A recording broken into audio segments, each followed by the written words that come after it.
कल्पादौ कमलासनोऽपि कलया विद्धः कयाचित् किल त्वां ध्यात्वान्त्वरयाञ्चकार चतुरो वेदाश्च विद्याश्च ताः तन्मातर्ललिते प्रसीद सरलं सारस्वतं देहि मे यस्यामोदमुदीरयन्ति पुलकैः अन्तर्गता देवताः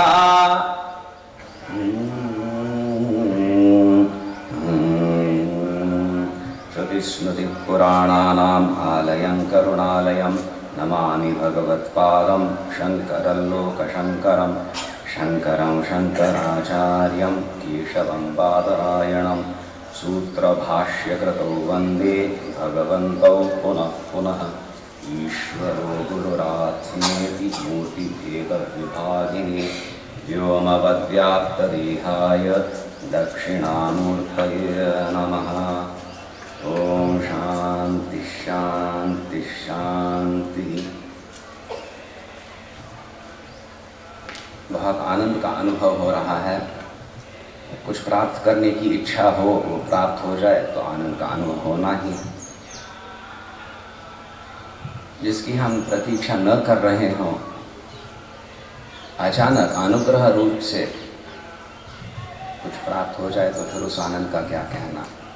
इसी प्रकार से हम सबों को अनुभव होते आया है। महाशिवरात्रि से लेकर पूज्य श्री की उपस्थिति में माउंट आबू में धर्मद्वार का जो उद्घाटन का कार्यक्रम था, उस समय पूज्य श्री का अनुग्रह, वात्सल्य, और अब जो हमें प्राप्त हो रहा है इस सोम यज्ञ के उपलक्ष्य में, बस उसको पचाने की बात है। तो पचाने का प्रयत्न करें कि व्यायाम करना पड़ेगा कुछ। आज सुबह मैं वहाँ पे जाके बैठा था और वहाँ के पंडित विद्वान काली जी जो हैं बता रहे थे कुछ क्या चल रहा है इत्यादि, किस प्रकार की आहुतियाँ दी जा रही हैं, कौन से मंत्रों का प्रयोग हो रहा है, सोम याग क्या है।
जब हम वहाँ पे बैठे थे तो उन्होंने बताया सुबह 10:30 बजे का वो क्रम प्रारंभ जो हुआ था उसको प्रवर्घ्य विधि कहते हैं।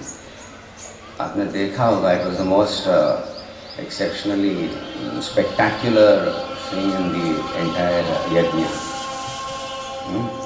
प्रवर्घ्य विधि, वहाँ पे मंत्र बोल रहे थे। कौन बोल रहे थे मंत्र? होता ऋग्वेद के ब्राह्मण, पर वो बोल रहे थे सामवेद के मंत्र। सामवेद परिपूर्ण वेद कहलाता है।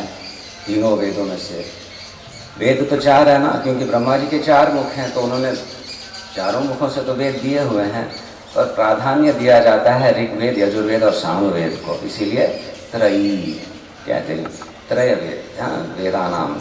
तो कैसे, जैसे त्रयी वेद्यम हृदयम, तीनों वेदों द्वारा ही जो जाना जाए, ऐसे वो ईश्वर का मैं स्मरण करता हूँ। त्रयी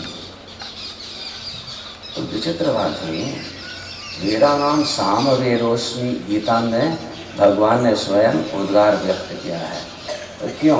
क्योंकि अन्य वेदों में 3 या 4 स्वर रहते हैं, जैसे उदात्त, अनुदात्त, स्वरित इत्यादि। जैसे ये बोल रहे हैं ओम यज्ञेन यज्ञमय, ऐसे ऊपर नीचे होते हैं ना वो, उस प्रकार से साम वेद में 7 स्वर आते हैं, इसीलिए वो परिपूर्ण वेद कहलाता है। और यहाँ पे वो जो बैठ के मंत्र बोल रहे थे, वो एक अलग प्रकार से बोल रहे थे उन मंत्रों को, क्योंकि सामवेद के मंत्र स्तोत्र जैसे रहते हैं। स्तवनात् त्रायते इति स्तोत्रम किल, तो इसीलिए वो गान सा किया जाता है, स्तवन होता है परमात्मा का और रक्षण किया जाता है भक्त का परमात्मा के द्वारा। और यहाँ पे जो प्रक्रिया चल रही थी, एक वो क्रम क्या था, प्रवर्घ्य विधि। प्रवर्घ्य विधि, तो उसमें कुछ भट्टो लोग बैठे हुए थे और उसमें वो जो मंत्र बोल रहे थे अच्छी तरह से बोल रहे थे, और उसमें कोई स्वरों का विन्यास व्यत्यास नहीं दिखाई दे रहा था। तो मैंने पूछा ये कैसे बोल रहे, तो पंडित जी ने बताया उसको शंसन क्रिया कहते हैं।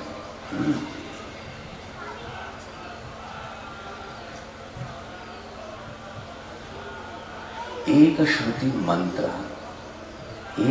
मंत्र इन अ मोनोटोन द एंटायर मंत्र इज रिसाइटेड। तो जो मंत्र वैदिक मंत्र होने से उन एक भी स्वर का भी व्यत्यास हो, गलती से आप उसमें कोई फर्क बताएं तो वैदिक मंत्र का अनर्थ होने लगता है। वेदों में शिक्षा में बताया गया है,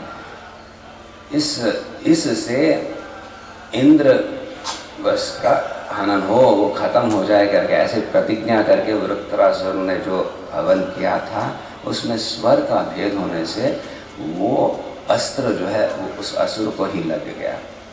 समझ रहे हैं आप? थोड़ा तो कुछ समझ में आएगा ही आपको। It is not so mystical.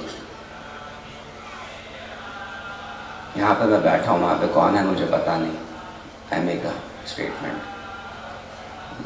Chandrashekhar ji आए हैं, देखा चंद्रशेखर जी आए तो आप क्या समझोगे? चंद्रशेखर जी आए हैं, one inflection it becomes a question. सामान्य इसमें भी तो वेदों में तो इतनी सूक्ष्मता है, क्योंकि वेद मंत्र तो ऋषियों द्वारा लिखे गए मंत्र हैं, उन्होंने व्यक्त किए हुए हैं। तो एक स्वर का भी भेद हो जाए तो अनर्थ हो जाए। पर शिक्षा में यह पद्धति है कि इस समय स्तोत्र रूप से जो मंत्र का उच्चारण कर लिए हैं सामवेद के मंत्रों का 7 स्वरों में, अभी उसका शंसन हो रहा है। उस वैदिक मंत्र को स्तोत्र नहीं शस्त्र बनाया जा रहा है। तो शस्त्र बनाने में शब्द अर्थ पे ही अनुसंधान हो रहा है। शंसनम नाम अनुसंधानम स्तोत्रस्य। स्तोत्रमिति किम? सामवेदस्य मंत्रः कश्चित् तस्य एकस्मिन्नेव स्वरेण यदि उच्चारणं भवेत् तर्हि शंसनमिति कथ्यते। शंसन हो रहा है। The emphasis is not on the swaras, the total focus is on the artha of the शब्द। तो उसको एक शस्त्र रूप से तैयार किया जा रहा है। उस शस्त्र को लेकर आहुतियाँ दी जाएगी और वो यज्ञ देवता को प्रशस्त बनाया जाएगा, ताकि वो सोम हमें प्राप्त हो, इंद्र को प्राप्त हो, यजमान को प्राप्त हो और कोई असुर उसको ले न जाए। विलक्षण। तो ये प्रवर्घ्य विधि क्या है? एक छोटा सा कलश लाया उपस्थानम, फिर से उसको पीछे रखा गया। तप्ते घृते पयः प्रक्षेपः प्रव्रंजनम। तप्ते घृते, तपे हुए घृत में, उबलते हुए घृत में, घृत यानी घी, शुद्ध घी। वहाँ पे वो एक कुंड में रखा गया था, अग्नि चितित की गई थी, वहाँ पे उबल रहा था और एक वैदिक मंत्र बोलते वहाँ पे खड़ा था शिक्षा लेके, उसमें शुद्ध दूध था, वो तो नॉर्मल टेम्परेचर। और उस घृत में पय का प्रक्षेप, पय को उसमें डाल दिया तो क्या हुआ, या क्या कहें, घर्म। इसकी एक आख्यायिका है, इसी वेद में बता रहे थे, देवता ने यज्ञ प्रारंभ किया, कहा हमें प्रशस्त होना, हमें प्रबल होना है, ये असुर हमारे नींद हराम कर रहे, बहुत परेशान कर रहे हैं। तो उन्होंने हवन प्रारंभ किया। उस समय विष्णु यजमान, और यज्ञ हो वही विष्णु नहीं थे, वो विष्णु है, मिस्टर विष्णु, वो यजमान वहाँ पे बने। तो यज्ञ का फल उनको मिल गया, उनको अस्त्र मिल गया, शस्त्र मिल गया, अस्त्र नहीं शस्त्र जो प्रक्षेप किया जाता है, यानी उनके हाथ में धनुष आ गया और बाण आ गया। प्रसन्न होके चले गए। तो देवता ने कहा आप ही को मिला, हमें फल नहीं मिला। गुस्सा आ गए, बहुत दुखी हो गए। गए एक वल्मीक एंटहिल, वहाँ पे गए, वो कृमि जो था एंटहिल, उसमें क्या वाइट एंट्स रहते हैं, ऐसे जगह पे जाके कीड़ियों से कहा, मकोड़ियों से, वो बैठा है ना, बस उसकी प्रत्यंचा काट दो धनुष की। तो वहाँ पे कृमि गए, वो धनुष की प्रत्यंचा काट दी, विष्णु का सिर उड़ गया, जीवलोक में जाके ठाप हो गया। उस सिर को फिर से लाना है, उस यज्ञ पुरुष को पुनः तैयार करना है, इसलिए ये प्रवर्ग्य विधि की जाती है। और जब वो सिर आता है, एक उस समय कुछ एक ऐसा विस्फोट सा हुआ था, उसको बताया गया, घ्राम करके आवाज़ हुई थी, और वो प्रक्षेप से फिर से घर्म करके आवाज़ होती है, और वो सिर आ जाता है, यज्ञ पुरुष सुरक्षित रहता है। इसमें सूक्ष्म अंश रहते हैं, एक आख्यायिका के द्वारा ये बताया गया, हम भी समझ जाएं। तो वहाँ पे शक्ति जागरण हो रहा है, मंत्र के द्वारा, स्तुति के द्वारा, स्तवन के द्वारा यज्ञ देवता को प्रसन्न किया जा रहा है। शंसन करके मंत्रों को अस्त्र शस्त्र सदृश बनाया जा रहा है, फिर उसी से आहुतियाँ दी जाएंगी, जिससे यज्ञ पुरुष प्रसन्न होकर इंद्र उसे स्वीकार कर हमारा रक्षण करे, पोषण करे। विचित्र एक ये कर्मकांड अंतर्गत ये कार्यक्रम चल रहा है।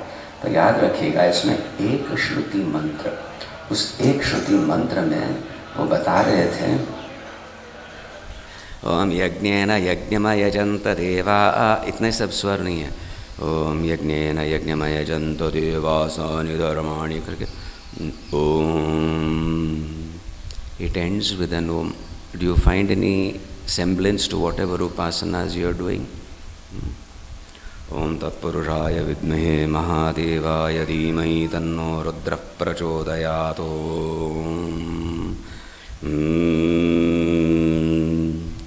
ओंकार जो है वो संपूर्ण वेद की पूर्ति कर दे, संपूर्ण स्वरों की पूर्ति कर दे। इसीलिए ऋत्विक जो होता है उस मंत्र का उच्चारण केवल शब्दार्थ का अनुसंधान करते हुए उस मंत्र को शस्त्र समान बना रहा है, और वो स्वर लोप इसमें नहीं हो रहा है, क्योंकि आदि अंत में और उस उच्चारण में ओम की ध्वनि गूंज रही है, जिसके कारण सातों स्वर बस वहाँ पे पूर्ण हो रहे हैं। ओंकार का प्रयोग करने से उद्गीत कहते हैं, यह मंत्र पूर्ण हो जाता है। सभी मंत्रों का फिर समावेश पूर्णता ओंकार में है, इतना वहाँ पे अनुसंधान हुआ। You must have seen me feverishly writing when it was so inspiring. It was like everything. It was like no matter how stupid a person is, if he comes to me and confides, Swamiji, I don't like cricket, I am so happy. He is a blessed man. इस प्रकार से पंडित जी ने कहा, ये वो आपकी पेटी रहती है ना हारमोनियम, हारमोनियम पे वो स्वर नहीं आते। I said God bless you, correct नहीं आते। तो ध्रुपद धमार की बात कर रहे थे।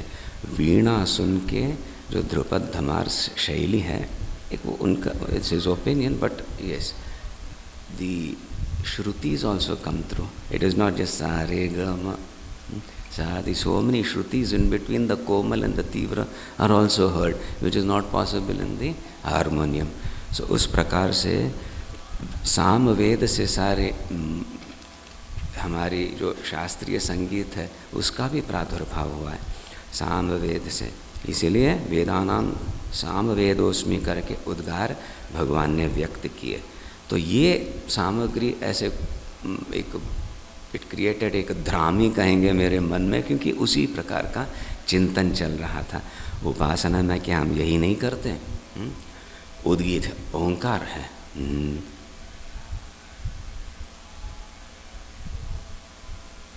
You see, it's a staccato.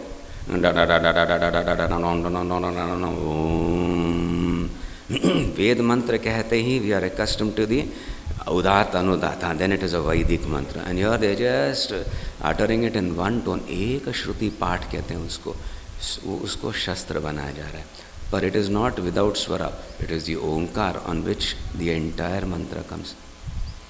मंत्र दीक्षा देने के उपरांत मंत्र बोलो कहते, मान लीजिए ओम नमः शिवाय मंत्र, ओम नमः शिवाय, ओम नमः शिवाय, ओम नमः शिवाय।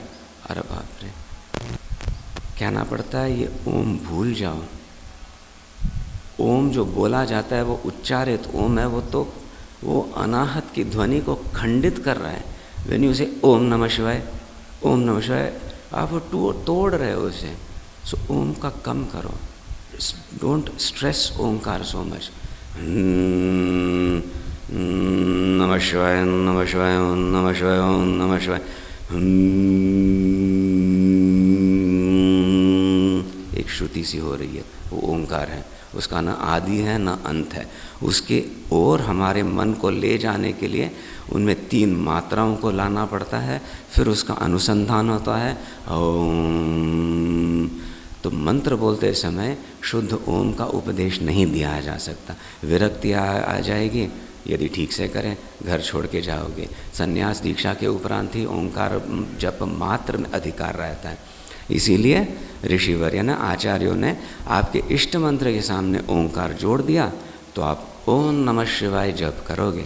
पर ओम पे आग्रह डालें, ओम नमः शिवाय, ओम नमः शिवाय, it becomes a discrete pronunciation, you are breaking the harmony. तो उसके बजाय नमः शिवाय, ओम नमः शिवाय, ओम नमः शिवाय, ओम नमः शिवाय, ओम नमः शिवाय। तो एक बार नमः शिवाय कहा और वो दूसरे बार नमः शिवाय कहने के पहले उन 2 उच्चारणों के बीच में जो एक अंतराल रहता है, that millisecond gap between 2 successive repetitions of Om नमः Shivaya, there the Omkar will be heard.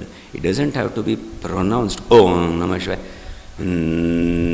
It is always there. नमः शिवाय शांत हो गया, सुनाई दे नमः शिवाय, नमः शिवाय, इस प्रकार से। तो ओंकार जो है निरंतर चलता रहता है। वो तो श्रुति है जिस पे सारे मंत्र आते हैं, स्फुरित होते हैं, उसी में लीन होते हैं। जप करते समय भी ओंकार की ओर लक्ष्य देकर हम अपने इष्ट मंत्र का जप करते हैं।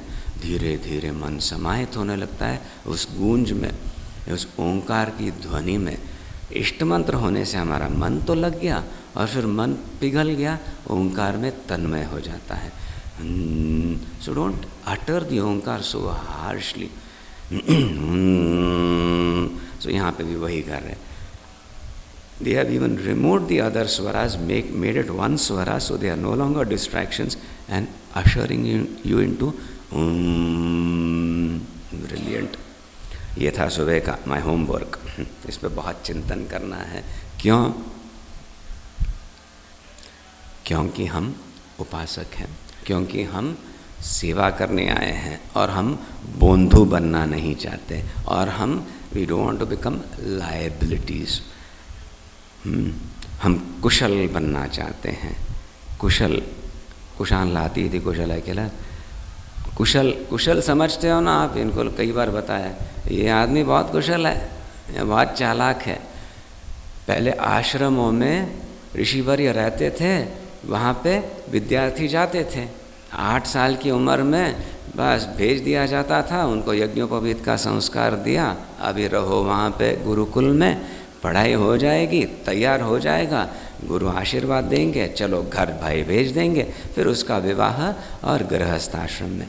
उस समय तक ब्रह्मचर्य आश्रम, गुरु सन्निधि में, गुरु की सेवा में, आश्रम की सेवा में विद्या अर्जन करना।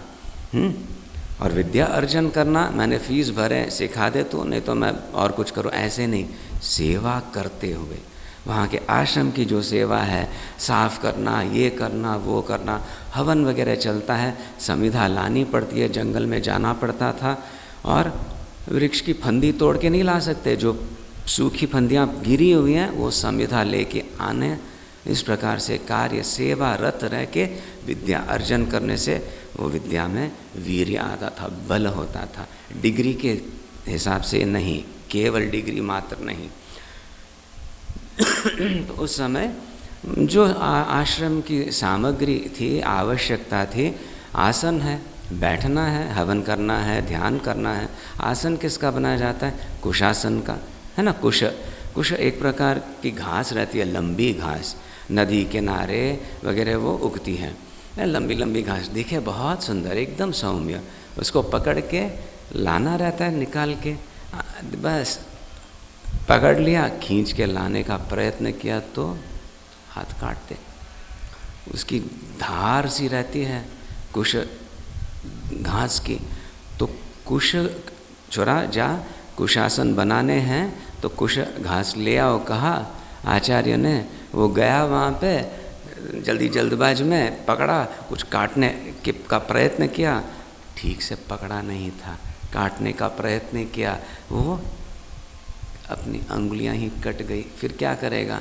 आएगा गुरुजी के सामने, देखो खून निकल रहा है, अभी कौन किसकी सेवा करे? गुरु चेले की बस मरम्मत करने लगे। ऐसा बंदूक है जो अच्छी तरह कुशा काट के लाए, बिना अपने आप पे कोई आघात करते, उसको कुशल कहते हैं। कुशान लाती बड़ी कुशलता से वो काम करता है, he doesn't become a liability, वो कुशल है। तो हम यहाँ पे आए कुशल बनने के लिए, हम सेवा करने आए। ऐसी परिस्थिति हम नहीं लाना चाहते हमारे कारण पूज्य श्री को कोई दिक्कत हो, इसीलिए सतर्क किया गया है। आगे के छांदों के उपनिषद पे विचार करना था, यहाँ पे उद्गीत की बात हो रही है, ओमकार मान लीजिए। यहाँ पे बहुत ही मार्मिक मंत्रों का उल्लेख है। ये सामवेद है, इसका पर्यवसान ओंकार में हो रही है, इसकी पूर्णता ओंकार में है। इतने सारे स्वरों से उस जिसकी स्तुति हो रही है उसका उत्तम नाम ओम है। तो ओम में इनकी परिसमाप्ति होती है, इन मंत्रों। ओम इति एतदक्षरम उद्गीतम उपासीत, ये एक अक्षर है ओंकार, इसकी उपासना करो। ओम इति उद्गायति तस्य उपाख्यानम, यहाँ पे येषां भूतानां पृथ्वी रसः पृथिव्या आपो रसः, इस प्रकार से जड़ से सूक्ष्म जाने की एक प्रणाली है, यहाँ पे बताया गया है। स एष रसानां रसतमः परमः परार्घ्योष्टमो स उद्गीतः यानी प्रणवः यानी प्रकर्षेण अवति, बहुत ही अच्छी तरह से जो अवन करे, हमारा रक्षण करे, वो क्या है? प्रणव। वो हम उसको कैसे जानते हैं? ओम, ओंकार। तो उस ओंकार की यहाँ पे स्तुति हो रही है। और कहा है फिर ये ऋग्वेद और यजुर्वेद, सामवेद यहाँ पे जिसका मैंने उल्लेख किया था, वो यहाँ पे कैसे उनका फिट करना उनको। वागेव ऋक् प्राणः सोम इत्येदक्षरम् उद्गीतः तद्वा एतन्मिथुनं यद्वाक्च प्राणश्च ऋक् च साम च। This is getting mystical, but please try to understand it. Extremely powerful. Okay? वाग एव ऋक्, ऋग वेद है, ये वाणी जो है वो ऋग्वेद है।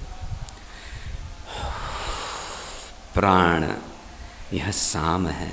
इन दोनों का मिथुन, इन दोनों का जुड़ना एक प्रक्रिया है। सही ढंग से जुड़ जाए तो बहुत कुछ अच्छा हो, आनंद आए। समझ गए? जैसे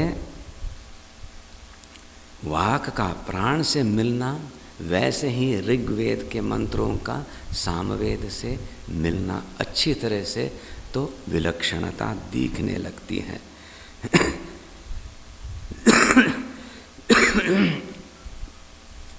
और उनके मिलने से ये ओंकार सिद्ध हो जाता है, यहाँ पे बताया है। बहुत ही सूक्ष्म तत्व हैं, पर अनुसंधान कर सकते हैं ना, इससे मंत्र से इसका अर्थ निकाल के ये एक शस्त्र बनाया जा सकता है।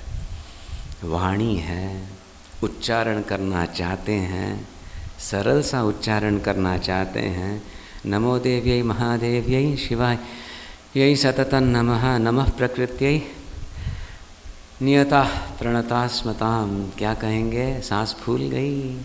वाणी है, श्वास है, पर उनमें मेल नहीं है। वाक और प्राण में अभी तक एक मिथुन नहीं हुआ है। ठीक से श्वास लें, नमो देव्यै महादेव्यै शिवायै सततं नमः नमः प्रकृत्यै भद्रायै नियताः प्रणताः स्मताम्। ठीक आ गया, उच्चारण भी स्पष्ट हो गया, उसमें बल भी रहा, तो वाक और प्राण का संयोग ओंकार प्रकट करे, अर्थ प्रकट करे लौकिक मंत्रों में, भाषा में भी। तो यहाँ पे तो वेदों की बात हो रही है, उन मंत्रों का उच्चारण करना हो तो कितना प्रयत्न करना पड़ेगा। उच्चारण की बात हुई, मंत्रों का अर्थ भी होता है, समझने की बात आती है।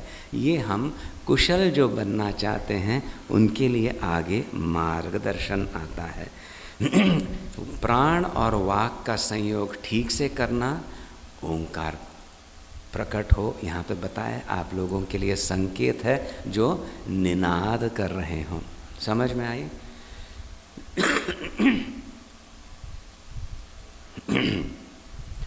तो क्या कि ये एक ओंकार जो है, इस पे जो ध्यान करे, ही बिकम्स, क्या होता है, इच्छा को पूर्ण करने वाला होता है। ये ओंकार का एक सामर्थ्य है, परमात्मा का नाम है, अत्यंत उनके निकट का नाम है, इसलिए उसका उच्चारण ठीक से जब होने लगे अर्थानुसंधान पूर्वक तो बेड़ा पार।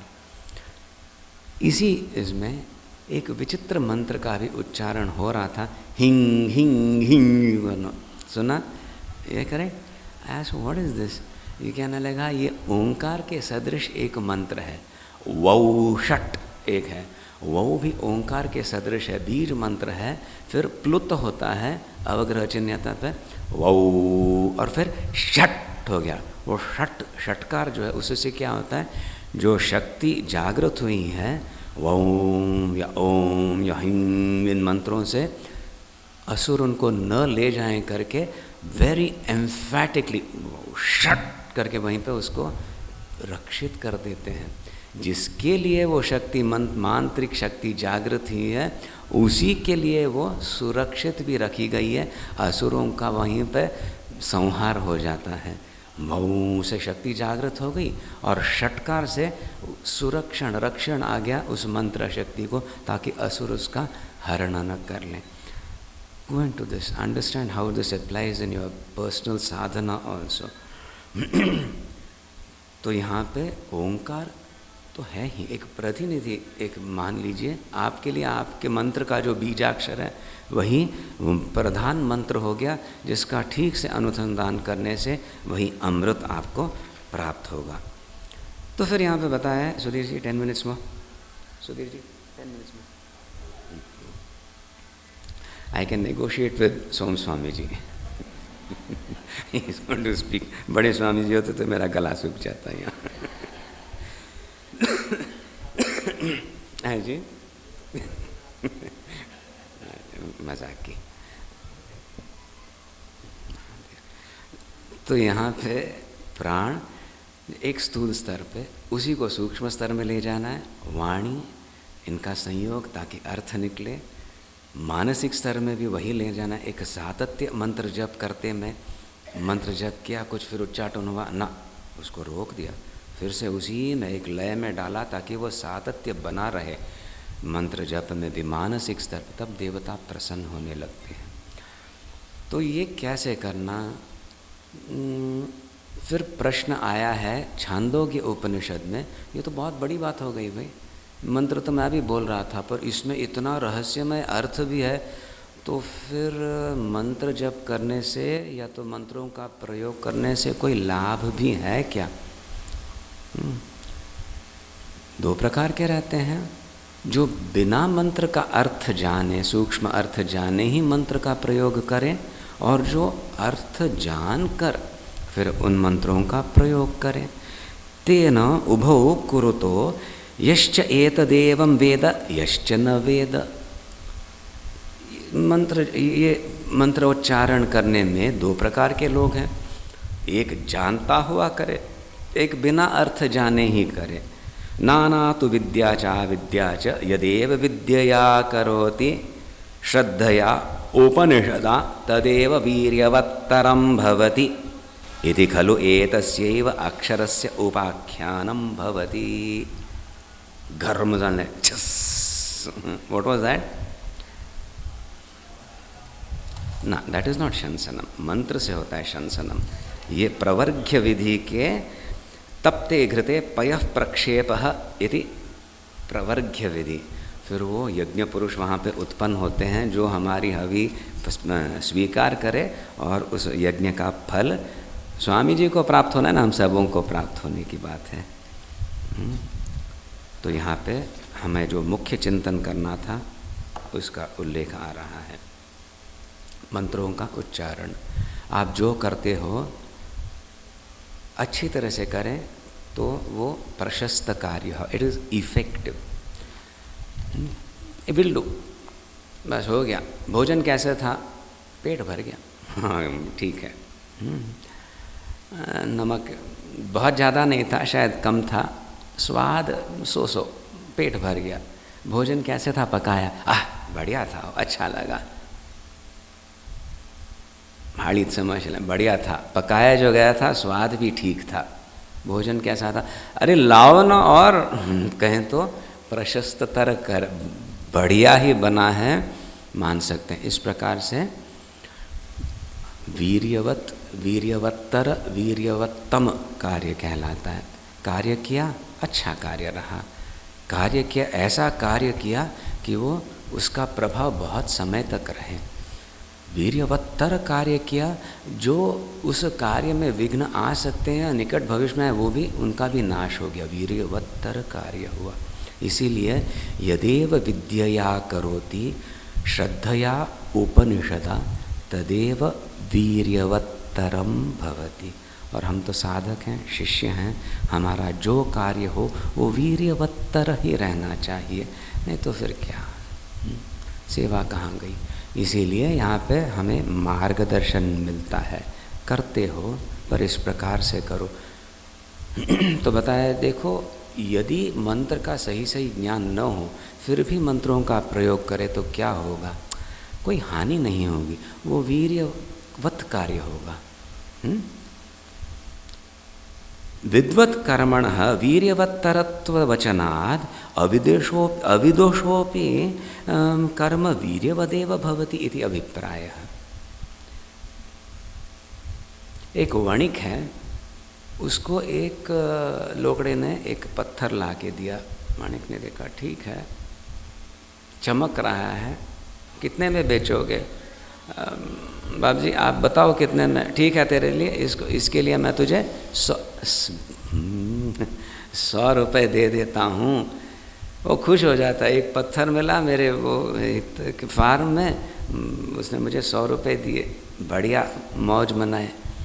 ये वणिक जो है बोलता है, ये मिल गया मुझे 100 रुपये में, मुझे पता है इसको कैसे पॉलिश करना, उस पर कितना खर्चा हो जाए और कहाँ जाके इसको बेचना, मुझे तो 1 करोड़ मिले इसमें।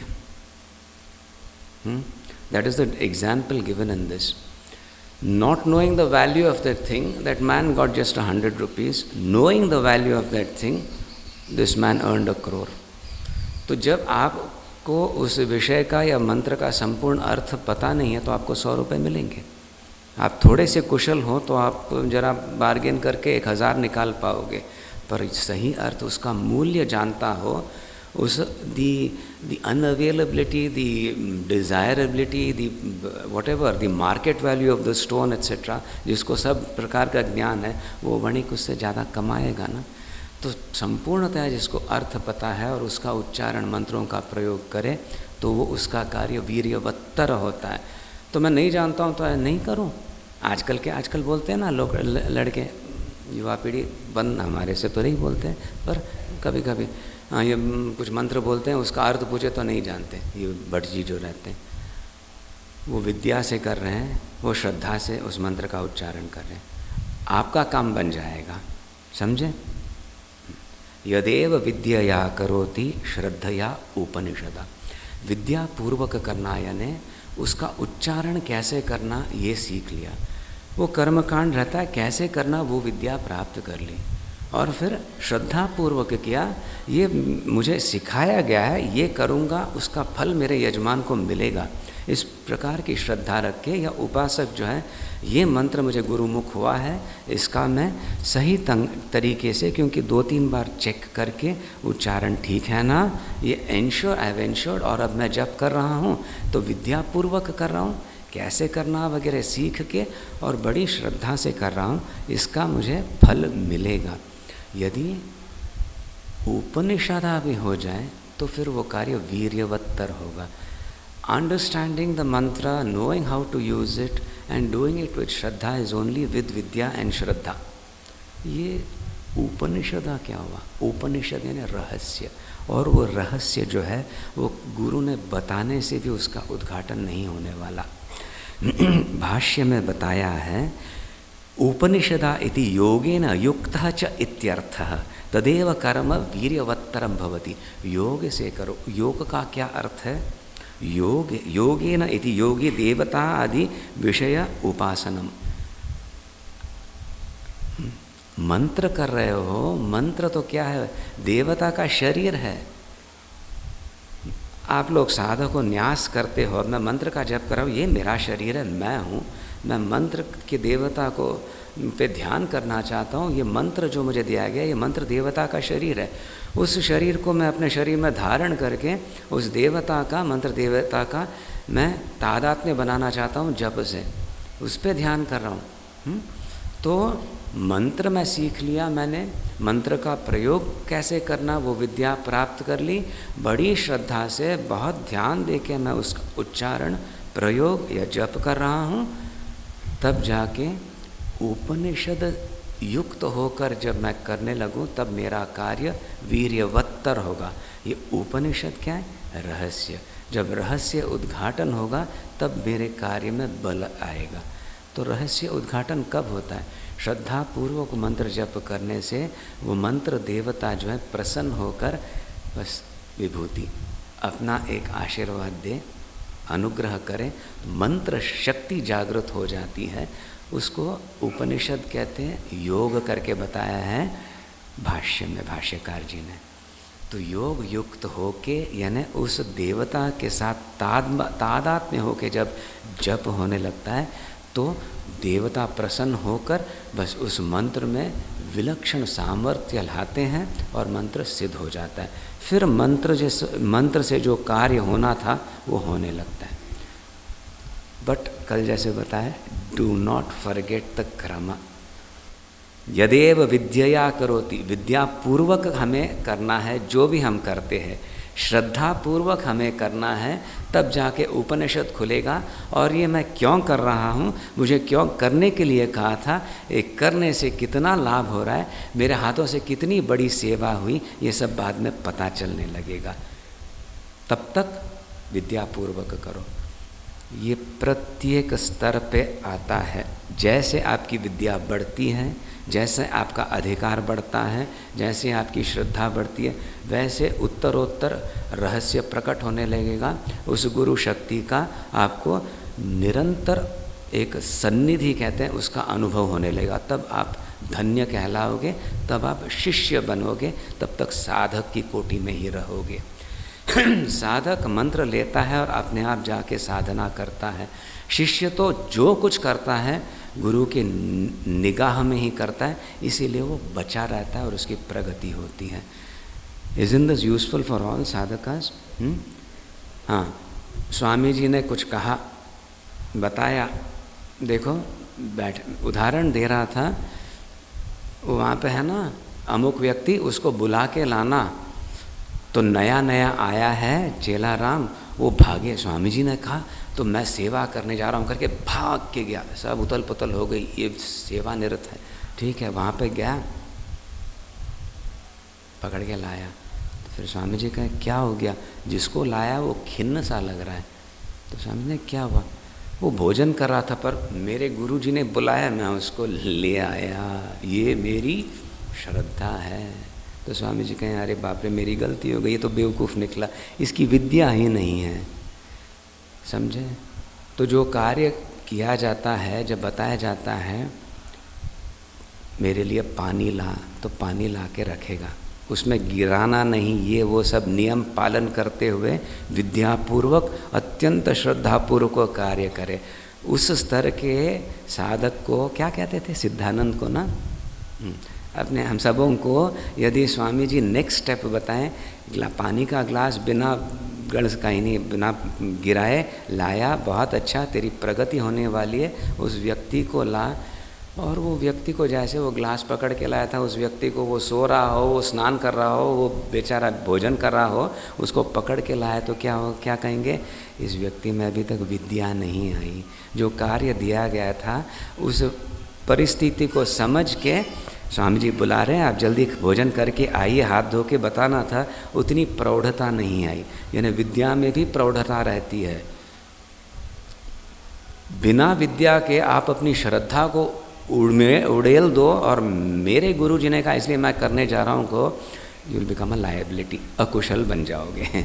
ठीक है, तो इसलिए विद्या समझो, फिर जाके अपनी श्रद्धा का प्रयोग करो, क्योंकि उत्तरोत्तर प्रगति जब होती है तो बड़े ही विलक्षण सेवा के अवकाश मिलते हैं।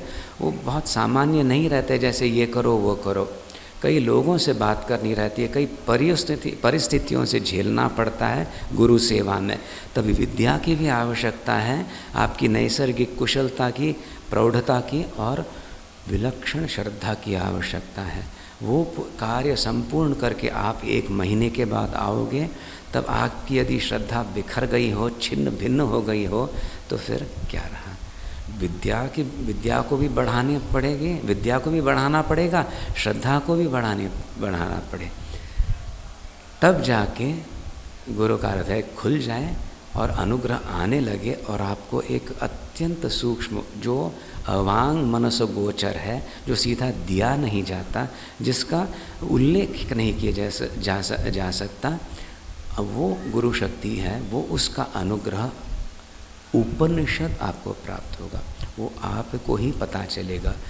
एक प्रकांड अभीति, एक सन्निधि, मन का हमेशा प्रसन्न रहना और एक विलक्षण सामर्थ्य अपने कार्य में दिखने लगेगा।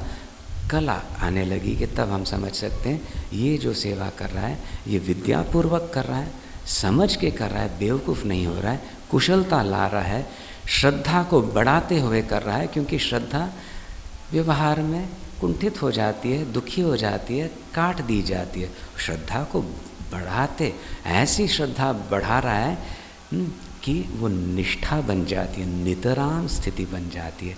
उसको प्रकट करने की आवश्यकता ही नहीं रहती, बस निश्चय हो जाता है, नितराम स्थिति उस आस्तिक्य बुद्धि की रह जाती है और जो कार्य है उसको बड़े आसानी से शिष्य संभाल सकता है। उस स्तर पर वो उपनिषद जो है, द थर्ड एलिमेंट, द रहस्य, because it is so subtle, it is not conditional. You do this, you have paid the capitation fee, then I'll give you the Upanishad. No, you have to build your adhikar through your vidya, use your intelligence when doing seva, use your shraddha, develop it so that you can counter opposition, and then you will be gifted automatically the Upanishad, the rahasya, which will take you beyond mana and buddhi. तब जाके ओंकार में आप स्थित होंगे, तब जाके आपका गुरु मंत्र जो है सिद्ध होने लगेगा। आपको उस देवता का, यानी वो कोई क्षुद्र देवता नहीं, उसका प्रसाद मिलने लगेगा। वो इष्ट प्रसाद से, गुरु के मार्गदर्शन में प्राप्त हुए प्रसाद से आपको आत्म प्रसाद मिलेगा। बस फिर तो क्या, गुरु के ही बने रहोगे और कुछ नहीं। ये क्षेत्र जो है, ये जो संसार जिसको कहते हैं, ये कुरुक्षेत्र नहीं रहेगा, ये कर्म क्षेत्र भी नहीं रहेगा, ये क्या हो जाएगा? गुरु क्षेत्र हो जाएगा आपके लिए। अब एक भजन करें, ऐसे हमें करना है। गुरु क्षेत्र हो गया, उसमें एक गांभीर्य आने लगे, तब आनंद आने लगे, तब तक व्यथा ही व्यथा। ನಮಗೆ ಲೆಕ್ಕೋರಿ ಹಮೆ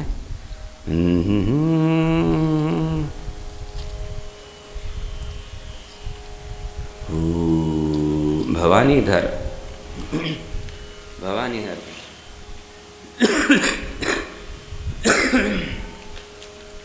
महादेव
सभी स्वरों को श्रुति में समेट लेना है।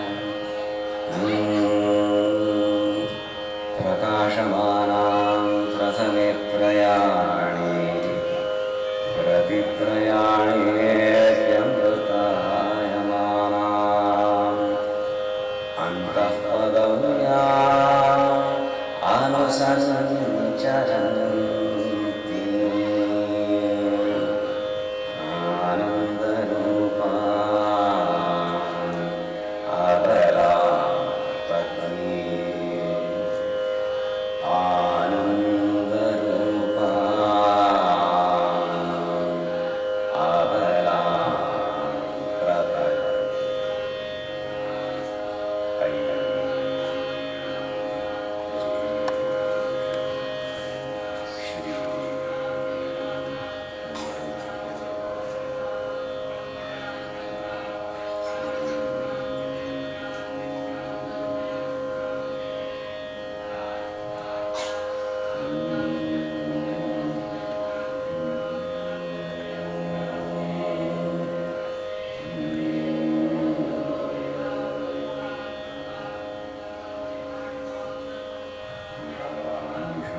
भवानि शङ्कर मम शरणं भवानि शङ्कर मम शरणं भवानि शङ्कर मम शरणं भवानि